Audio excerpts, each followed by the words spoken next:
So for everyone joining in, we're just quickly having a few chats or introductions. We will start in a few minutes, just giving a bit of a minute for people to join in. And yeah, we will start in about a minute or so.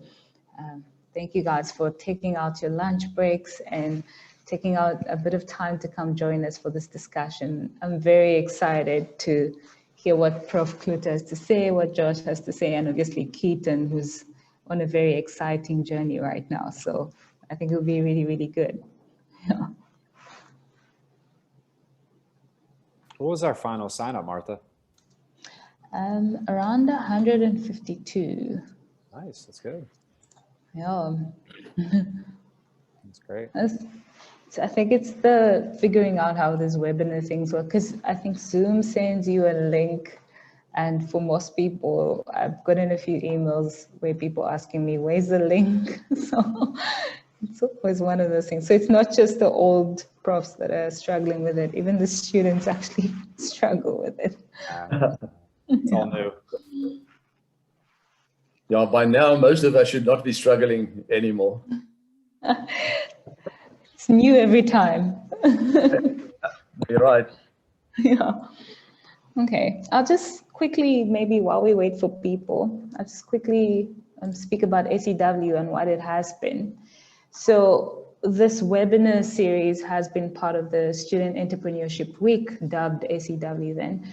And what this is actually an annual occurrence. So it's been happening. I think this is maybe the second or third year that it's happened. And it's usually hosted by the LaunchLab, but it is a university initiative primarily. So what it has been is, it's a week where we try to stir up entrepreneurship or entrepreneurial mindset on campus with the SE students. So because of COVID and everything that has happened, we organize webinars this week. Usually we would have done something more on campus, more in person, so you can actually engage in person. However, now doing the webinars, we are trying to have these conversations about entrepreneurship and innovation, what that means for the different students, what it means to actually do a startup. Where do you start? What are the challenges? What are the benefits? Is the university supportive of this? And then we have some good examples of people that have actually started something that were also students or are students, like Keaton with us now. And they've been telling us about their experience, and then also rounding it up to what is LaunchLab, because we figured that a lot of students don't know what LaunchLab is, what it means, and how they can actually get in contact. So we want to address that as well. What is LaunchLab and what does it do for students and what does it mean for students? Welcome, Brandon. So yeah, so basically that's what SEW has been this week. It's been incredible. We've done 2 webinars already for engineering and agri-science students. Our idea was to separate the tech-based students from all the other students, because it's easy for sort of engineering and agri-science to make the jump between, I do this academically and I need to shift my mindset to innovate. But I think for students that are doing law or arts and social sciences, or students in the med campus, just what innovation looks for them is a bit more of a tricky question than just start a startup. So that's part of the conversation, or part of the things that we want to address today. So for everyone who's joined in right now, thank you for your time. Just a quick orientation before we get into introductions of everyone on the panel. As you can see, we've got a question and answer forum. Please post any questions you have on there. We've enabled an up voting function. So if someone asks a question that you think is also relevant for you, please up vote it. Questions with more votes, we will obviously answer with more urgency, or answer first as the segment goes on. And if we don't get to your questions due to time or any other constraint, we will put in email addresses or something that you can reach us, and we'll be able to get to you. But without further ado, I'm going to give a chance to all our panelists to please introduce themselves. I could, but I think you would do a better job of talking about yourself and why this conversation is relevant. So I'll start off with Prof. Cloete. Please tell us about yourself and just your relationship with entrepreneurship and innovation as well. Great. Thanks. Thank you very much, Martha. Thanks for inviting me, and good afternoon to everyone. It's great to be here with you. My official job at the university is I'm the Deputy Vice-Chancellor responsible for research, innovation, and postgraduate students. So I'm a trained microbiologist and a serial entrepreneur. I've started a number of successful companies, and I'll tell you about that a bit later on. The one is a company that manufactures culture media for bacteria. So if you go onto campus in South Africa and you go into microbiology laboratories, you'll see the products there. It's called BioLab. And I have worked with big companies like Coca-Cola. I've got a number of patents myself. I can share a lot of information around that and how to get those into the market and what the do's and don'ts are, and we'll talk about that this afternoon. But generally speaking, I'm passionate about innovation, about entrepreneurship, and I'll tell you a little bit later on why that is so important. Thanks, Prof. Keaton, if you'd like to introduce yourself, please. Yeah, I'm never really good with these types of things, but we'll go with it. So yeah, Keaton, and I'm a 3rd/4th year medical student due to COVID. And yeah, I'm the co-director and founder of Informate Global, which is a language translation application for healthcare professionals. Yes, I enjoy playing video games in my free time, seeing as I normally get the question, how do I keep a balance in terms of studying medicine and running a business and still finding time to relax? But it's definitely something that is possible, specifically for people from the med campus. And I'm hoping to share some insights regarding that today, regarding my journey and how I got to where I am now as a co-founder. And I'm also part of LaunchLab as a person in form of the Countdown. Countdown's got the thumbs up from Josh, and Martha and Brandon if he was here. Yeah, so I'm part of the Countdown cohort, and yeah, I'll let Josh go a little bit more on that later. Josh, please tell us about yourself. That's a good lead in. Hey everyone, it's great to be back, and thanks Martha for setting this up. We've had an incredible response this week. This is our 3rd webinar. We did Engineering Monday, Agri-Science on Wednesday, and then obviously this today. And I think we've had over 600 signups at this point and almost 350 people come through. So we're just finding that there is this incredible demand within the university to really become entrepreneurial, to learn more about it. So I'm the CEO here of Stellenbosch University LaunchLab, similar to Prof. Cloete. I'm a serial entrepreneur. I think I view LaunchLab as a startup. We want to eat our own cooking and really follow the same processes and procedures that we're telling all of our startups. And I can say over time, it does get, I don't know if it gets easier, but you start to see the path a little bit clearer. But my real passion is for building businesses, especially in climate, agri, and health. I've spent the last 7 years before coming to LaunchLab helping build 2 clean energy companies across sub-Saharan Africa. They were focused on bringing really clean, affordable, high quality energy to rural communities that were off grid. We were also doing a lot of financial services. And that company delivered that type of product to over 500,000 customers. We were also profitable and we were acquired by a big utility. So I really hope to prove out this model that both social and business can really work together. You can deliver a social good while providing returns to your shareholders and scaling. And at the same time, all companies need to have a real social conscience, understand your customer, understand the environment that you work in and in the world at large. So really excited to talk to everybody today. And this is part of our Inspire series. So what we want to make sure we do is that we give you a path. Today, hopefully you're inspired by the stories you hear. Really important is what do you do next? So hopefully we can give you something to do next so you can continue your entrepreneurial journey. So yeah, thanks a lot, Martha, and really excited to talk to Keaton and Prof. Cloete and everybody else. Amazing. So I'll just start off, and I think I want to mention that this is a conversation, so everyone's obviously welcome to interject, to throw in ideas and just sort of bounce it off one another because we want to learn from each other. But that being said, I'll just start off and say, Josh and Keaton, and I think Prof, you've all mentioned very different things. I think when we think of entrepreneurship these days, we think social benefit, we think obviously profitability and economic benefits and all of that. But in our context with students, a lot of what we're doing, a lot of what we're thinking about, those are end goals we want to reach. But right now, we're just filled with this whole academic thing.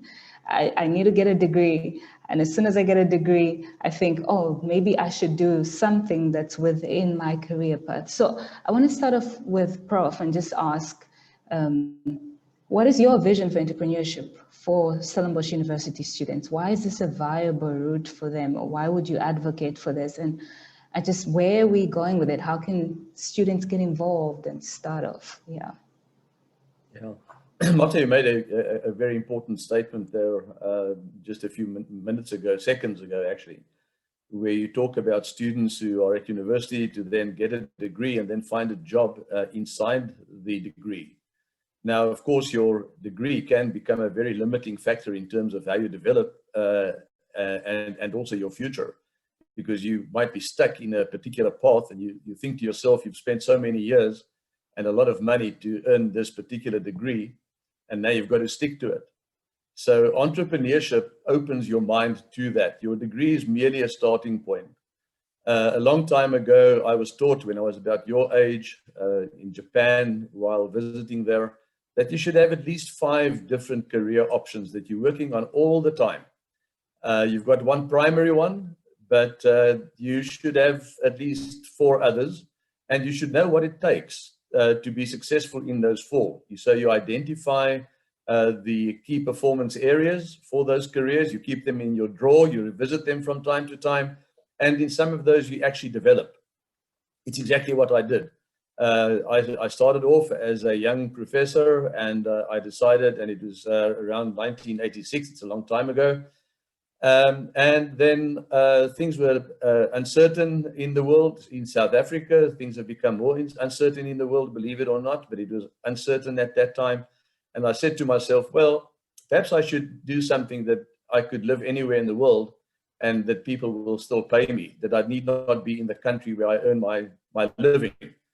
And I started doing 5 careers as a consultant, as someone that trains in entrepreneurship. I was a young professor. I was writing books, and I was doing short courses on creativity, leadership, and innovation. Now, fortunately, it was never necessary for me to leave the country. But what it did do, it actually set me free. And this is the message, really.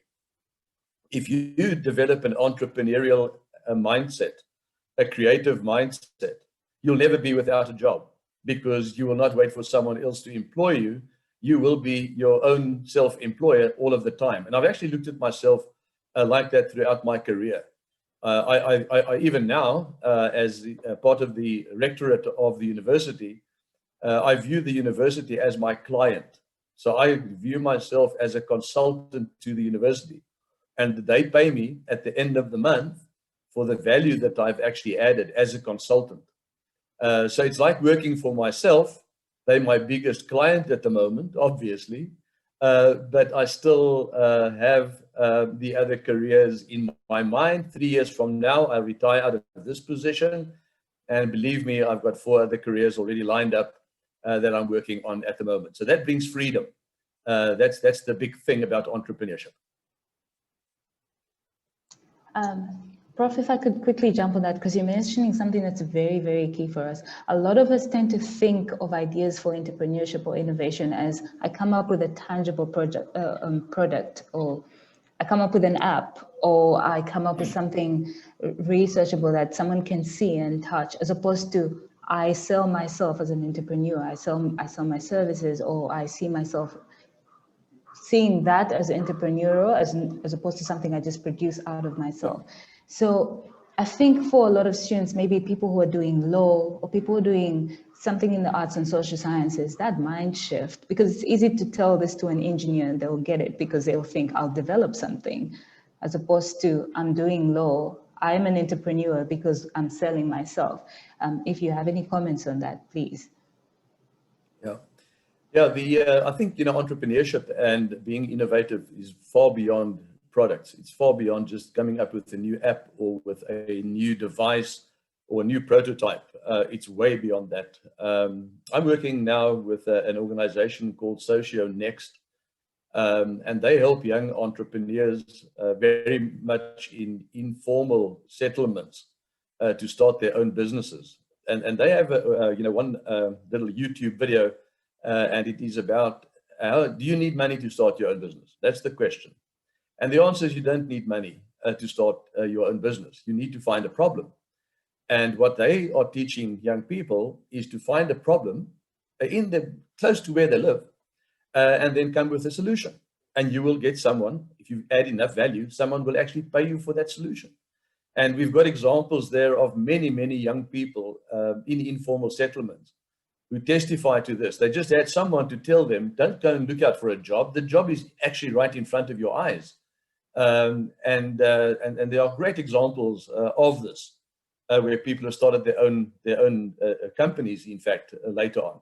And through our business school now, we also run a business academy, where we give formal training to these young entrepreneurs. They don't have degrees. Some of them did not finish, many of them, in fact, did not even finish school. But they just had to be shown once how to do this, and they could actually do it. So social entrepreneurship, for me, is equally important.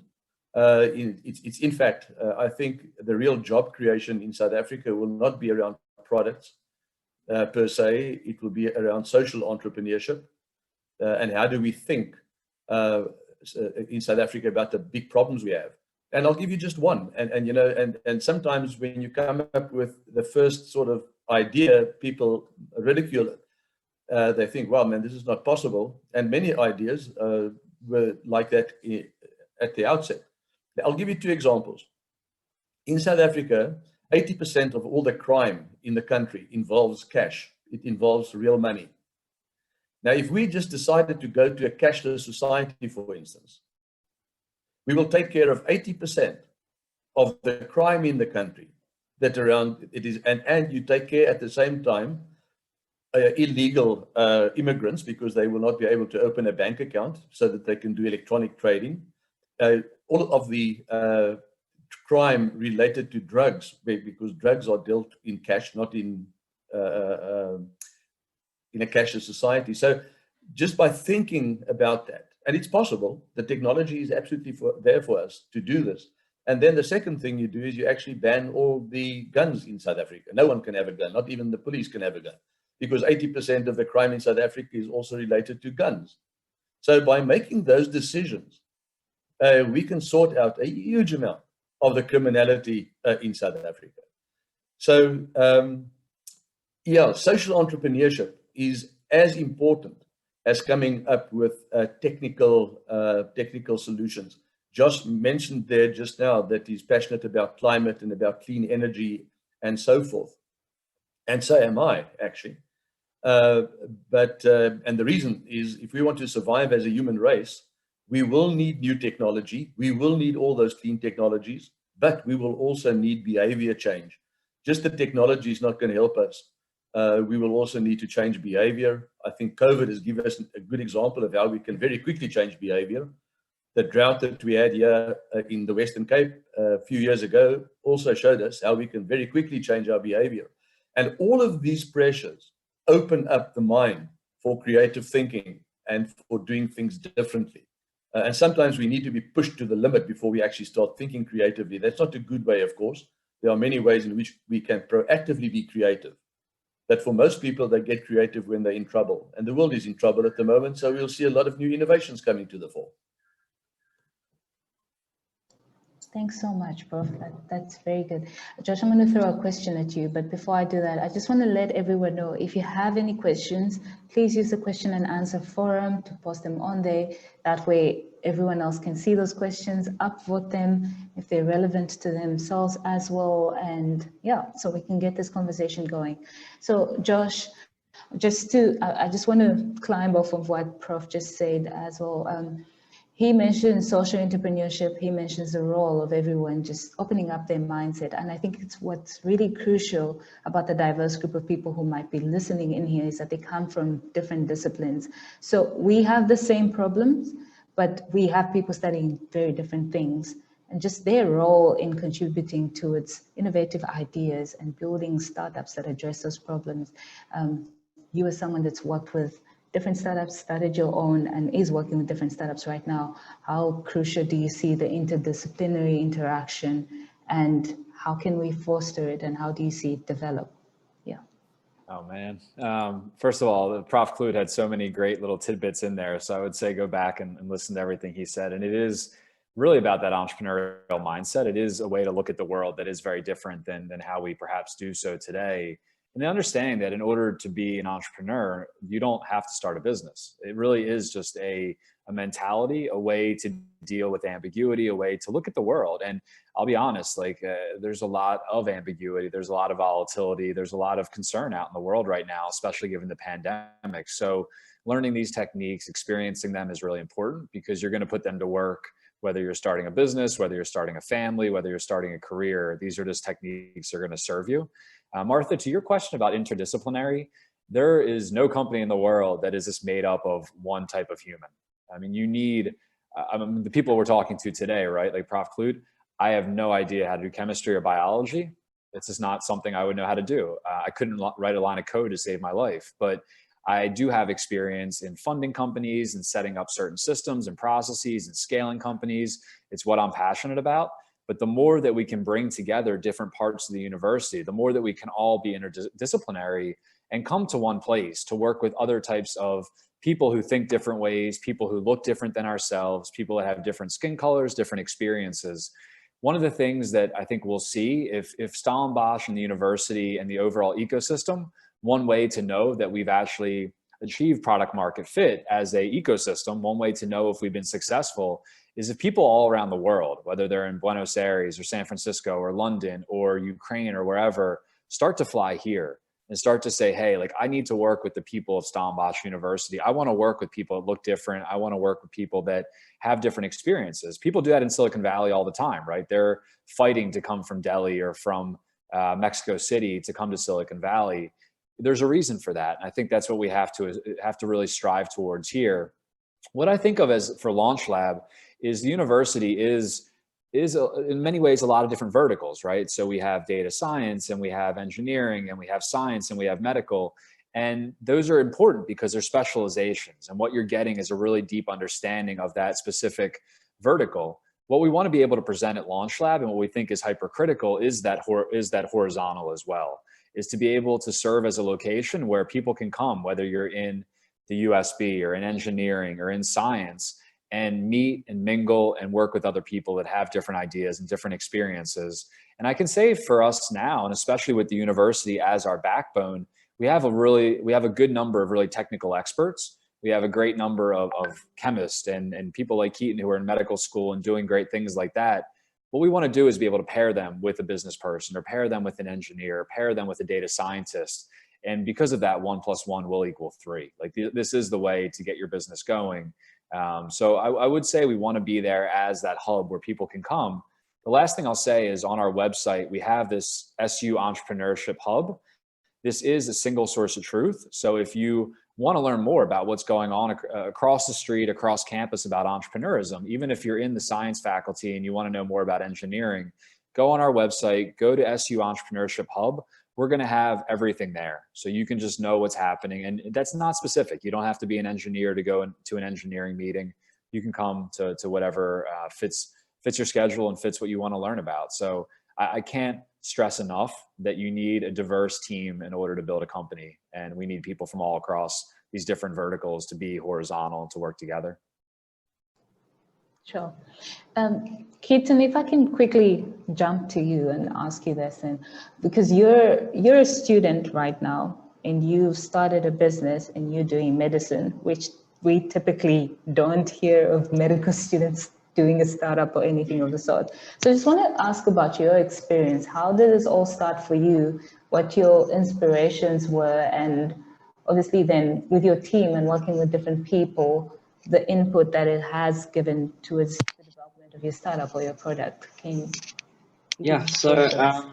I firstly, after getting out of high school, I applied for medicine and didn't get in. So that was the first knock for me going into pharmacy. And then I finished my pharmacy degree at UWC and then got into medical school at Stellenbosch afterwards.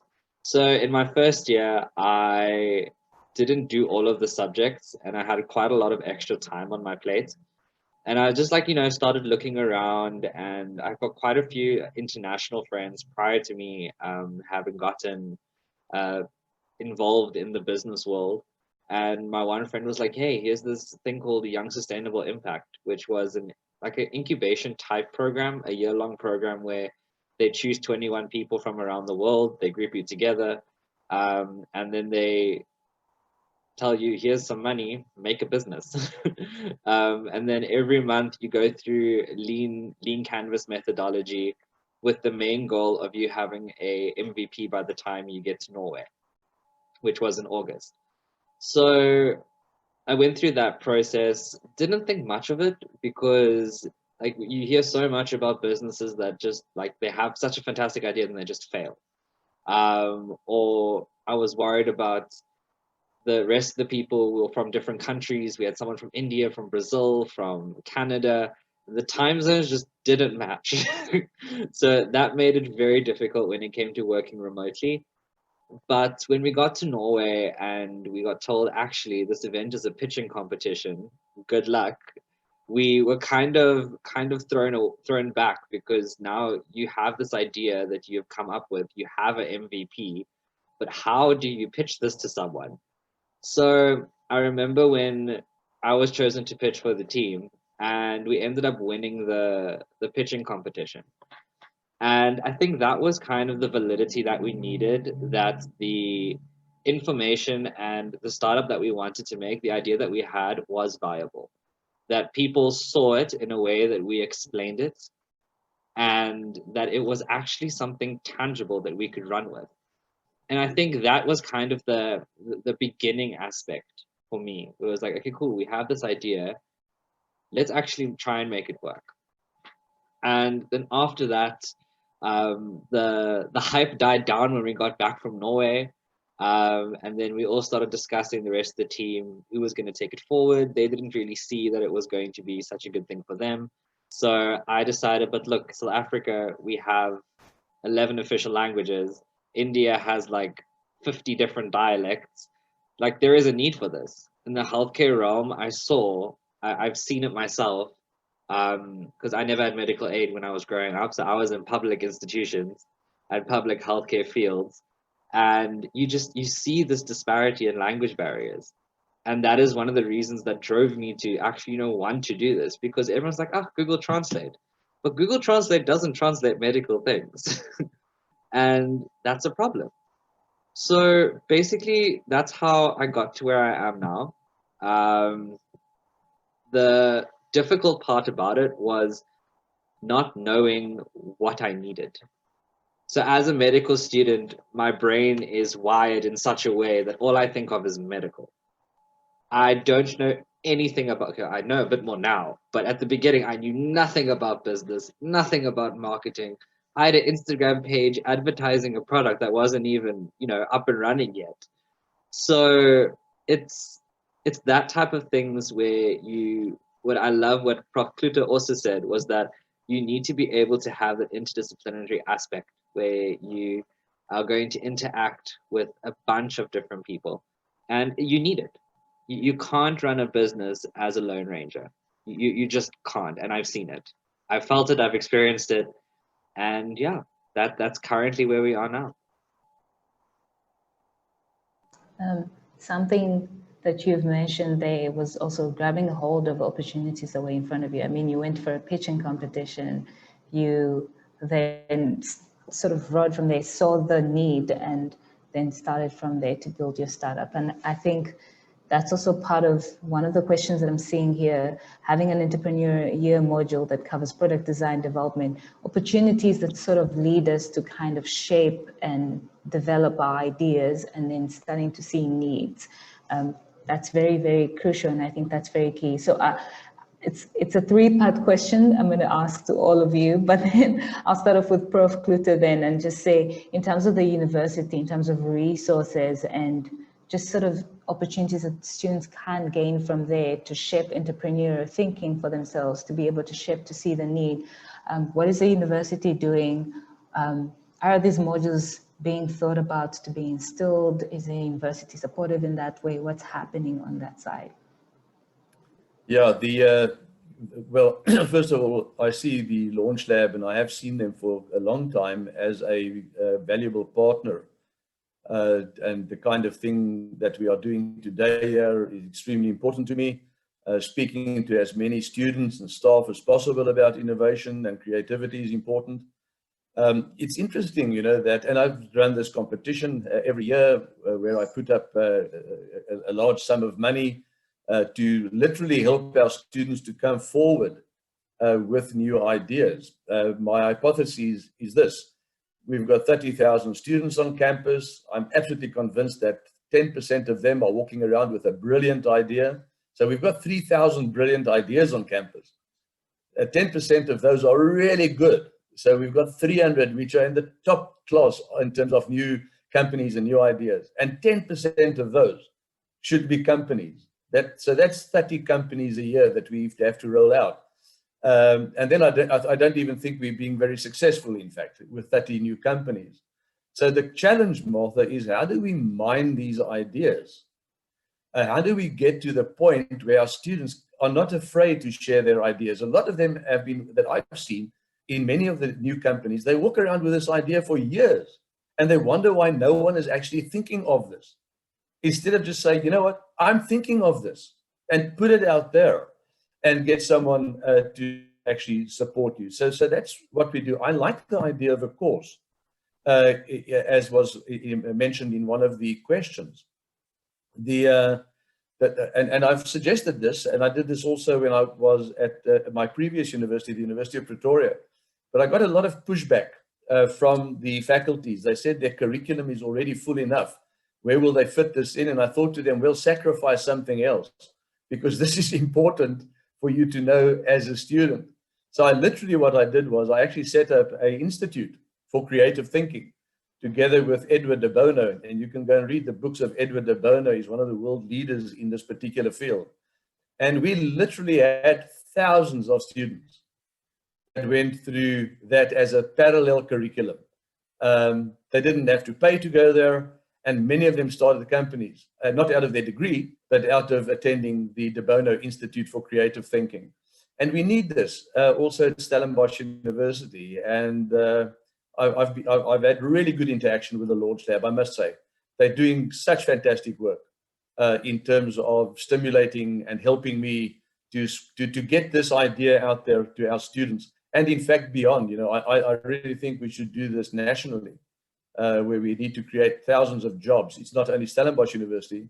We need to reach out to all the other universities and help them also and their students to start their own businesses, their own companies. And you can always have your own company, even if you have a primary job, as I've just mentioned just now. Don't think of your one job mentality. Think of, how do I do 5 jobs? How do I balance my time? And how do I do high impactful projects? That will help me build my career and resilience, in fact, in an ever-changing world. And so Keaton had a comment or has something to add there because he unmuted. Before he does say, someone asked what is the competition Prof. Cloete is speaking about and how can you join? And just to fill in or color in for everyone, every year the university through LaunchLab runs an Idea Smash competition that is part of a wider national competition that's also held by the EDHE. So with Idea Smash, I think it runs in the first semester in the earlier months. With Idea Smashes, if you have an idea or you have an existing business, you submit it. When the applications run out, we send advertisements all over campus. You can apply for that, submit your idea, and then it's vetted. There's a panel of judges, and then through that competition, you're able to win some seed money as well as incubation through the LaunchLab. And that's the competition that Keaton pitched in most recently, and he's now representing Stellenbosch University in the national finals with all the different universities from the different regions under the tech category. So just to color in that's what's happening. It will be on next year, so just keep a lookout on all our social media channels, which will be posted in the chat. Keep a lookout there, follow us on social media just to see where those opportunities come through and you're able to get in. Yeah, so Keaton, please. There we go. Yeah, no, I just wanted to also just, reiterate that point that Prof. Cloete made with regards to people having these ideas, but not speaking about it. I think it's a very, very pivotal thing that you need to start to integrate into society, where no idea is classified as a stupid idea, because that idea can always lead to an idea which will actually change the manner in which we think. Yeah, that's just something that we always picture this picture perfect idea that is going to change the world and just blow everyone's mind. But at the end of the day, if we find one tiny little flaw, we discard it. Whereas we can work, interact with other people, voice our opinions, get input from people through a different lens, and take that current idea that we had and change it into something that's actually better. So that's something that I just thought I'd reiterate on, because it is so important to just know with yourself and to create an ecosystem where no question is stupid. No idea that you have is completely useless, because one little bit of input that someone could give you could change the entire manner in which you think of your idea. Yep. Can I come in, Martha?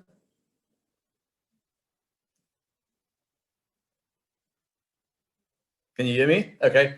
Yeah, I want to add on to what Keaton says there. Many good ideas come when people are sort of joking around. So I've learned to listen very carefully when I go to a braai, and when people have had 1 or 2 glasses of wine or 1 or 2 beers, and they start coming up with these weird ideas. And very often these ideas are deeply embedded in their minds. So I've learned to listen very carefully to what people say when their playful side comes out, because they're really imagining another future. They imagine another reality, and they are very often too scared to talk about that in open. But if you create that space, informal space where people can just share these wild ideas that they have, or sometimes what we would think is a ridiculous statement or a ridiculous idea. There's no such thing as a ridiculous idea. Ideas have value, and you've got to mind those ideas. You've got to think about what people say. These are open up what I call white spaces. These are spaces which are blank, which we need to fill in as entrepreneurs as we move forward.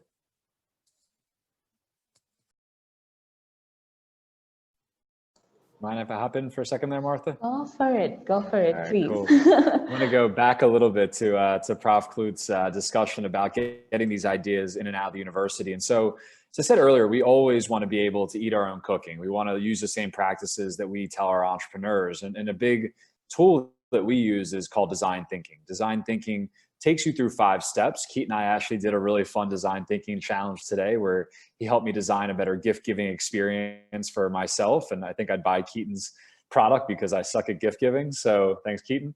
But there's basically empathy building, define, ideate, prototype, and test are the 5 stages of design thinking. When I first got to LaunchLab in February of this year, we went back and said, let's go back and do more empathy building. Let's talk to students, let's talk to professors, let's talk to researchers.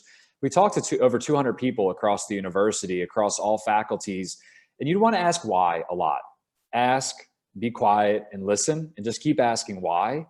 And as Prof. Cloete said, you want to more understand the problem than come with a solution. The more that you can understand someone's problem, the more you can design a solution that meets their needs. One of the things that we really heard from all of you is that you don't really know where to go with your ideas. You don't really know what to do once you hear the webinar. You don't really know where to get on the entrepreneurial journey. And you don't even know sometimes that it is a journey, that there's a beginning and end point. And it does feel very scary and very ambiguous and very amorphous. We also heard that there's tons of not only demand for entrepreneurial programs, but there are a number of things happening all across the university.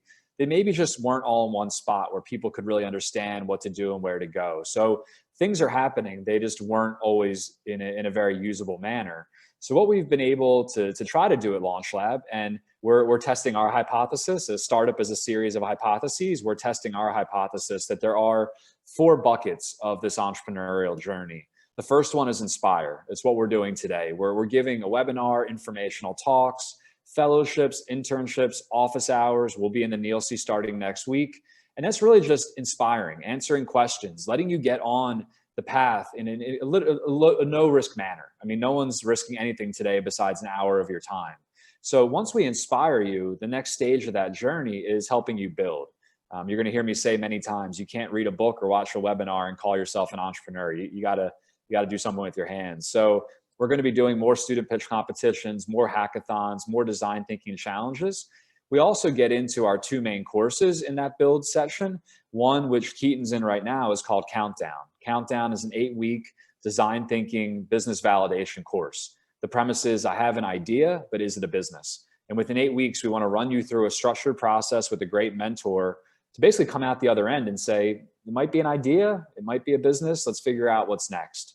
We also have a course called Liftoff. Liftoff is then a 22-week business growth course. So if you've come out of Countdown and you say, okay, I want to go pursue this thing, then we can spend the next 22 weeks with you, helping you do customer discovery, helping you start to put the foundations around your business. And we focus a little bit more on the business side, on entrepreneur development and business development.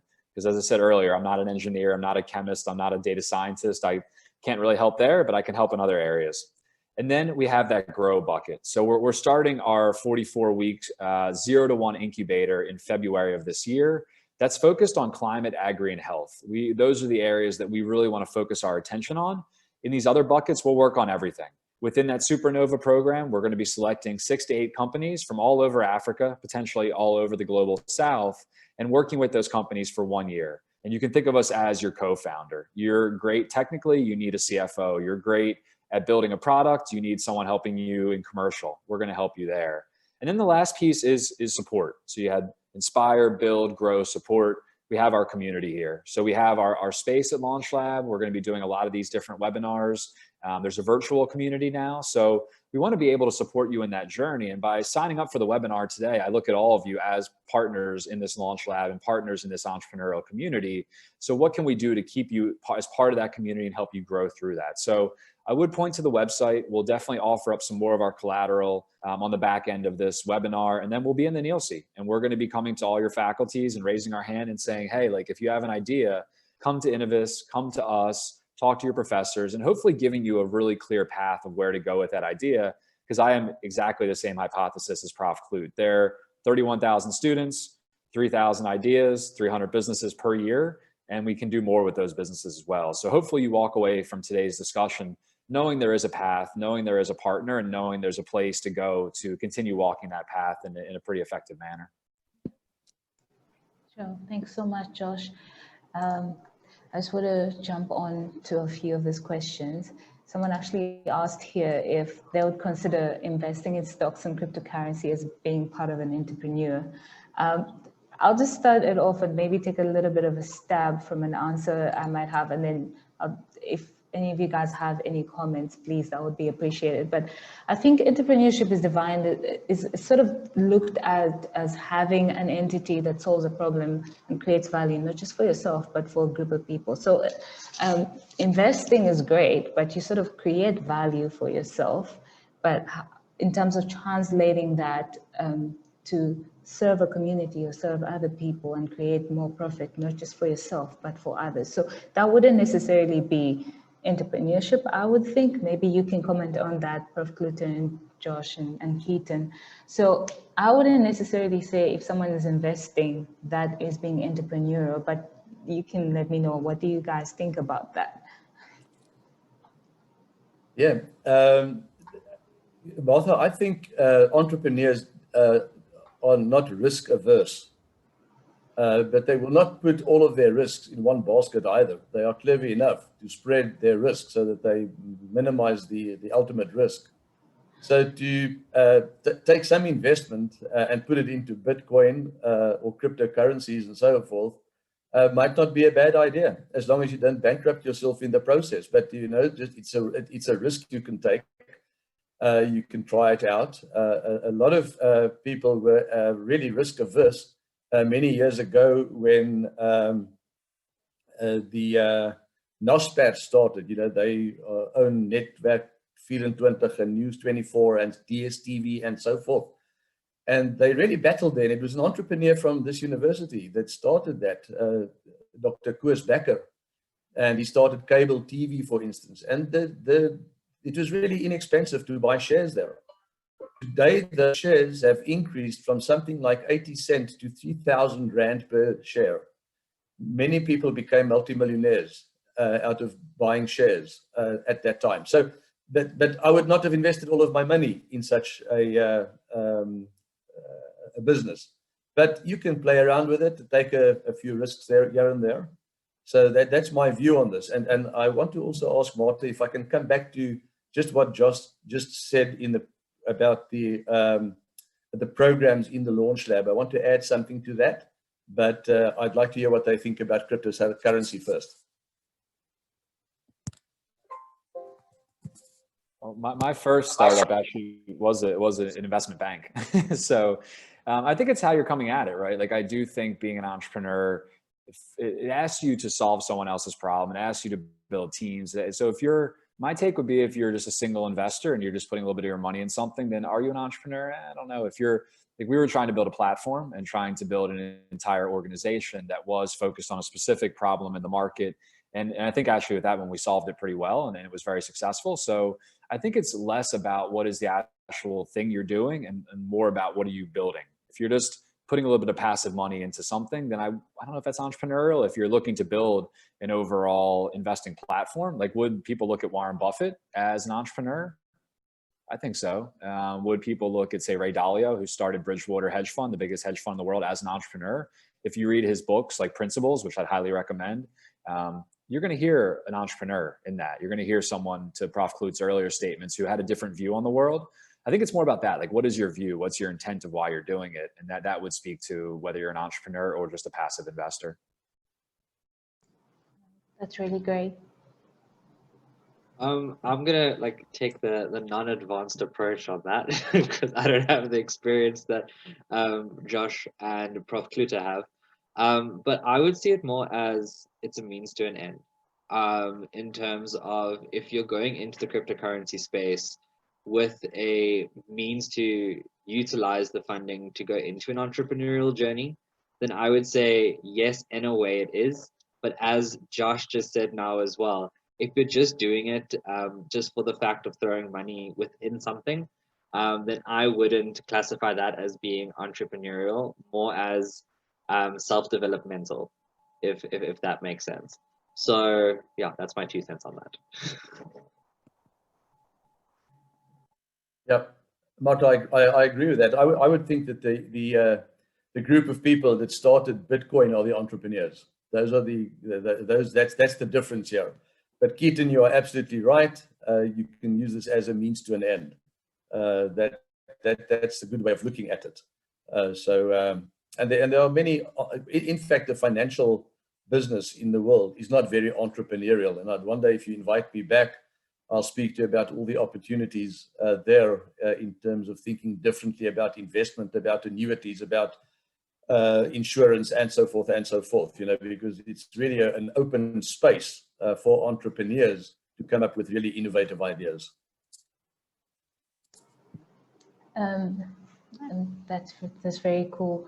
I think a lot of the questions that are coming through also have to do with sort of ideation, and I think that's also some of the points that have been pointed here. I just want to let everyone know that in terms of on the low sort of skill side, us helping out with ideation and how we can help you just sort of churn your ideas, check if you're just investing or you're actually going on an entrepreneurial journey. Check, do I have an idea that can plausibly turn into a startup, or check how do I go about developing the business model? How do I validate that? How do I do my customers? How do I check all those things? Without having big modules or courses or even just enrolling for anything in the LaunchLab, the LaunchLab staff is going to sit at the MILC, PPS offices starting the 20th. And Josh mentioned that, but starting the 20th of October, we're going to put out 2 hours every week from there for 3 weeks. And if you've got any of this sort of questions of, I have something, but I want to see, can this work? Or I want to see, is this entrepreneurial? Or I want to check, how do I just sort of present myself for investment? I want to answer those questions. Then please, we will be able to answer those questions in that forum. I'll just post the details there once again, so you can see it and you'll be able to know as well. And then, Martha, can I add on that quickly? Yeah, I'll go for it. So like speaking from a student perspective, I know that sometimes it can be scary when you operate and throw ideas in situations that are very close to home, specifically when you're in a university setting and you are still at that university, where you put ideas into motion and you kind of are scared to step on someone's shoes because you don't know where to go. And because it's seen, the university atmosphere is seen as being a scholastic endeavor. It's not seen as being something where you can, branch out into something else like entrepreneurship. So for those type of people, I would like also recommend just doing some research online if you feel like not going into the university ecosystem, because there are so many opportunities that I myself have even interacted with. There's the Global Engagement Summit, which takes you to Chicago to teach you some leadership development skills. Seed Stars is for people who already have an idea with regards to a startup and want to take it forward. And there might even be some people who are in the room now that have already established a business idea, earned a very small amount of income. And there are just so many opportunities for them as well. Every year there's the Global Students Entrepreneur Awards, which if you win the South African one, you go to China. Well, when I went, it was China. But this year they had it online because it was supposed to be in South Africa. So it's also just having all of these spaces available and just informing people of all the opportunities. There are so many opportunities. And you just have this ability to interact with so many different people. I mean, I was privileged enough to have won the South African Global Student Entrepreneur Awards. And then when I was in Macau, you're in a room with 54 other nationalities. Like, in what world do you ever find yourself like in a room with people who want to change the world from everywhere around the world? And it's those type of experiences are priceless. They will continue to grow you in your entrepreneurial journey. You learn from other people's failures. And it's just, I just want people to know that like your mind doesn't have to be constricted within a South African framework. That if you have an idea and you want to start it, go for it. Even if you find that it's not applicable in your immediate environment, yes, it may be difficult at times, but the opportunities from an international standpoint are also, there's so many. Yeah, I just want to build on what Keaton's saying there, and that's super, super important. And it really is a mindset, right? I mean, I think there's a great book called Growth Mindset by Carol Dweck that I'd highly recommend. And it's this idea that, do you have a fixed mindset where you're scared to take chances? You feel like you're this fully formed version of yourself. You always have to be perfect. And frankly, if you're at Stellenbosch University, you've probably been a very high performer for most of your life. And it's scary to make mistakes. It's scary not to look perfect. It's scary to maybe let yourself down or something. But then there's this idea of growth mindset that you can grow every day. You don't need to know everything. Like I wake up every morning realizing I know less today than I did yesterday, because the possible solution set of ideas continues to expand. And I'm okay with that. That's totally fine. But it is giving yourself the ability and the okayness to say, you know what, I'm going to go out and try it. And if it fails, you don't ever fail. You either succeed or you learn. And really living your life in beta, testing and trying. I mean, Keaton, if you hadn't joined that thing, you never would have gone to Macau, you never would have gone to Norway. I mean, those are experiences that are priceless, but it all starts with a single step. And it all starts with just getting going. And what I love about entrepreneurism is that it errs on the side of action. If you ever are sitting there and even for a moment, you wonder, should I sit still or should I move forward? I know the answer for you. It's move forward, no matter what. Like, keep going and keep trying and learn how to fail forward. That's when I talk about entrepreneurial mindset is really critical. It's taken me years and years, and I'm definitely not a fully formed version of myself, and I'm totally cool with that. That's great. So I'd highly recommend Growth Mindset by Carol Dweck. and Grit by Angela Duckworth. Two great books to get you going on entrepreneurial mindset. And there's tons of great podcasts, tons of great webinars. But ask yourself, what do you surround yourself with? If you're getting off of this and just watching, no offense, reality TV, or God forbid, some of the presidential debates back in the States or something, probably not what you surround yourself with. Like, surround yourself with things that are going to move your brain forward and going to expand your mindset in terms of what these things are. And it's going to help you a lot. And realize it's a lifelong mission of learning. Prof. Cloete, I just want to shoot these questions at you. So there's a few requests for the possibilities of developing courses that talk about entrepreneurship or develop social entrepreneurship. And I think one person had a very interesting point about not teaching it in silo. I think they're from the EMS faculty, not teaching it in a silo, but actually having it as a cross-disciplinary module that touches on a few other faculties so people can engage. So I just want to know, in terms of developing new modules that's specifically gone for entrepreneurship, where is the university considering this? Because engineering, for example, does have some of those modules, but for the science, EMS, and all the other faculties, yeah.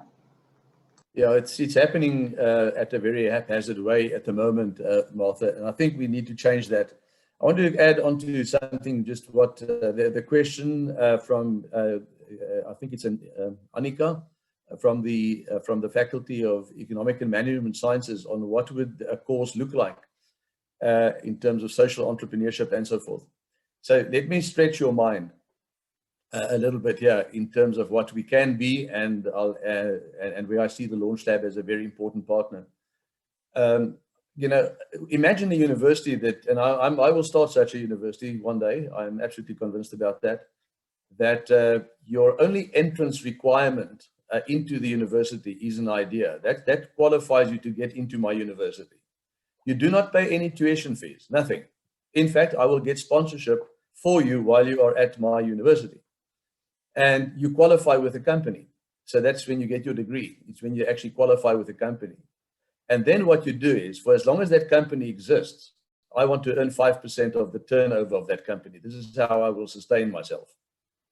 Okay, so what will the curriculum look like? Josh has actually told us what that curriculum will look like, in terms of design thinking and all the steps there and so forth. And I really think, you know, and that's why I like the LaunchLab, because it pushes forward these concepts in a rather safe space for now. But we can expand the LaunchLab logarithmically into the future. And this is the vision that I have for the LaunchLab, is that it becomes like a secondary university for entrepreneurs, where they actually build the economy and so forth and so forth. So, and this is just a start. Yeah, I'm very fortunate to work with the postdoctoral fellows very closely. We've got 350 postdoctoral fellows, all of them already a doctoral degree. 48% of them come from 123 different countries in the world. And I sit down with them, and we had a webinar the other day, and we said, well, how do we create jobs in South Africa? It was one of the finest 2 hours that I've spent this year. And all of them come from a different angle, you know, and that diversity, when you get diverse groups of people with diverse backgrounds, cultures, language, and so forth in one room, what you do is you create what I call intersections. And it's at these intersections that you create new ideas that no one actually thought of before. It comes out of the woodwork, so to speak, if you have all of these people in one room and you give them a common problem. And it is just absolutely energizing and absolutely amazing what the mind can do. You know, you must not forget, the mind is a universe in itself. The neurons and the connections in the mind, there are more connections in your mind than what there are stars in the known universe. That's why I say your mind is actually a universe, and we must just use it and tap it to make living on this planet better for everyone, and to have an abundance mentality as we go into the future, where we don't have people that suffer from poverty, and that everyone has enough to eat, enough to drink, enough love, and so forth. And I really think this is possible. And we start with the first step, as Josh said to Keaton, you've got to take those steps, first steps, and we're just getting out of the blocks at the moment. But watch this space, and you'll see some magic happen here over the next few years. Cool. I have one last question because we're quickly out of time, but someone's asking how difficult it is in terms of time and cost to patent an idea, and at what stage of the entrepreneurial process they should consider doing it. I think that also ties into what we have as Interverse and what that means for students. So Josh, if you could maybe take this. Sure, yeah, I would say if you have something like that, you definitely want to speak to LaunchLab and Innovis. Innovis is our tech transfer partner that does an incredible amount of work to help you figure out, is this a patentable idea? They can pay for patents, they can help you with your business model. I mean, it's just a great group of people. So we work very, very closely with Innovis. Again, something to come to our office hours with, or email us on the website. So you want to make sure that you do go through the right process, especially if something is coming out of the university. At the same time, what we want to be able to do with some of our courses is, before you spend $1 on patenting, there's a difference between an idea and a business. And a business needs to be only technologically feasible. It also needs to have some sort of viability from a financial perspective and desirability by a customer. So that intersection of viability, desirability, and feasibility is where a business lives. So my answer would be, contact us, contact Innovis, let's talk, and we can figure out if it's a patent, and even if it's a patent, if it's a business. Right. Right. We are out of time, and this is very unfortunate, but thank you guys so much for all your input. Josh, Keaton, and Prof. Eugene, we've really enjoyed this conversation. For everyone else, we've posted a few links in the chat. Please follow us on our social medias, send through messages through there. You can also send us an email, sorry, not to info@sun, but info@launchlab.co.za, and we'll be able to take some questions there. But otherwise, if you'd like to have a more in-person chat, I think the office hours on the 20th of October from 12 to 2 will be really helpful if you'd like us to just physically talk about what your concerns, issues, or ideas are. I want to say a quick thank you real quick before we close to Martha. Go for it. Martha is a Stellenbosch University student that's been working with LaunchLab, who's been passionate about building that bridge between the university and LaunchLab and everything that's happening. So if you found awesome information today or this week, it's all because of Martha. So thank you, Martha. You've done an awesome, awesome job. Oh, thank you, Josh. All right, this comes to the conclusion. Oh, sorry. I support that. Thanks, Josh.